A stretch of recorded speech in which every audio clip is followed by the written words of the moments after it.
আসসালামু আলাইকুম সবাই। আজকে হচ্ছে ফ্রাইডে আর আজকে হচ্ছে আমার নানি শাশুড়ি বাসায় দাওয়াত ছিল দুপুরবেলায়, বাট আমি যেতে পারবো না কারণ হচ্ছে আমার কাজ আছে বিকালবেলায়। আসলে ফরেন ক্লায়েন্টরা তো আমাদের এই নানি দাদিদের দাওয়াত বুঝে না, তাই সবসময় ছুটি নেওয়াও পসিবল না। তো যাই হোক, আমি ঘুম থেকে উঠেছি, আমার হাজব্যান্ড এখনও ঘুমাই আছে। আজকে যেহেতু কাজ একটু কম তাই ভাবলাম যে এখনই চুলে হেয়ার প্যাকটা লাগায় ফেলি। আর ফ্রাইডে তাই তাড়াতাড়ি শাওয়ার নিতে হবে, নামাজ পড়তে হবে। আর রান্নাবান্না তেমন কিছু নাই, ভেবেছি যে আজকে খিচুড়ি রান্না করব।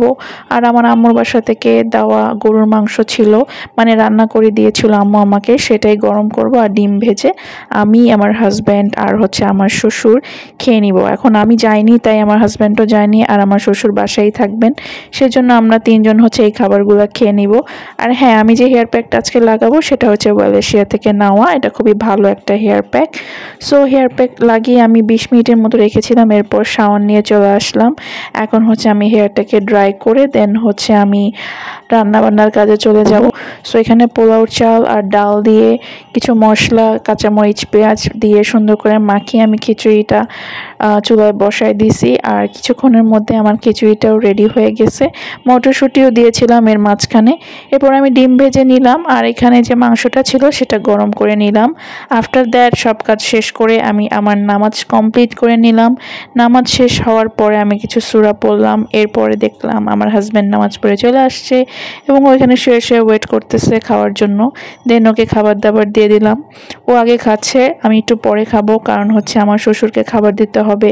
খাবারের মাঝখানে বারবার উঠতে আমার একদম ভালো লাগে না, তাই ভাবলাম যে সবার খাওয়া দাওয়া শেষ হোক, তারপর আমি আস্তে ধীরে খেয়ে নিব। এরপর খাওয়া দাওয়া শেষ করে আমি দুপুরে ঘুমাইলাম। ঘুম থেকে ওঠার পর এখন ফ্রেশ হব। ফ্রেশ হয়ে হচ্ছে আমি আমার বিকেলে যে কাজে বসতে হবে সেই কাজে বসবো। তার আগে যেটা করব সেটা হচ্ছে আমার শ্বশুরকে চা দিতে হবে, সেজন্য আমি চুলায় চা বসায় দিলাম এবং চা হয়ে যাওয়ার পর আমার শ্বশুরকে আমি চা দিয়ে আসলাম এবং এরপর আমিও একটু চা নিয়ে বসছি। আমি একটা বিস্কিট ভিজাইছিলাম চায়ের মধ্যে এবং চায়ের মধ্যে বিস্কিটটা পড়ে গেছে, ওটাই ভাসতেছে আর কি।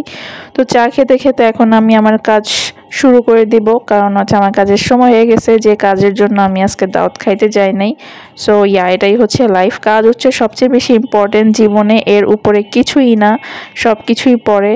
সো আজকের ভিডিওটা এই পর্যন্তই। সবাই ভালো থাকবেন, সুস্থ থাকবেন, পরবর্তী ভিডিওতে দেখা হবে। আর হ্যাঁ, যারা আমার চ্যানেলটাকে বা পেজটাকে এখনও সাবস্ক্রাইব করেন নাই বা ফলো দেন নাই, প্লিজ ফলো দিবেন, সাবস্ক্রাইব করবেন এবং আমার পাশে থাকবেন, আমাদের সবার জন্য দোয়া করবেন। সো এখানেই শেষ করছি আজকের ভিডিওটা। সবাই ভালো থাকবেন, আল্লাহ হাফেজ।